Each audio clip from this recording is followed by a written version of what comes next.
પરિવારનો દરેક સદસ્ય રાત્રે હસતા મુખે સૂવા જાય તેના માટે સતત મહેનત કરતો ઘરનો સભ્ય એટલે બાપ.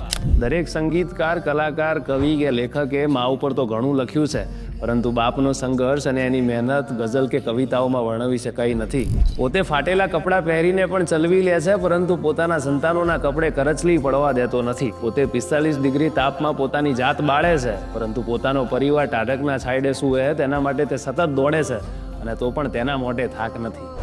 જવાબદારી જેણે આખાય ઘરની નાની ઉંમરે ઉપાડી છે, પરંતુ એના ખભા કોઈ દિવસ ઝૂકેલા જોયા નથી, અને જગતમાં આ પુરુષને બાપ કીધા છે. પોતાના દીકરાના સ્વપ્ન પૂરા કરવા માટે જેણે પોતાના શોખ ખોયા અને પોતાની દીકરીના કન્યાદાનમાં જેણે ઈશ્વર જોયા, એવું પાત્ર એટલે બાપ. અને બાપ માટે કવિ દુલાભાયા કાગ લખે છે કે મા તો રડીને હૈયું હલકું કરે, પરંતુ બાપ તો અંદરથી બળે. એટલે જેના આંસુ કોઈએ જોયા નથી એવા દેવને વંદન કાગડા. એટલે જેના વગર આપણું અસ્તિત્વ જ સંભવ નથી એવા દેવના કોઈ દિવસો ન હોય, પરંતુ હવે દુનિયા ઉજવે છે, તો આપ સર્વેને પિતૃ દિવસની ખૂબ ખૂબ શુભકામનાઓ. પિતૃદેવો ભવ. જય શ્રી દ્વારિકાધીશ.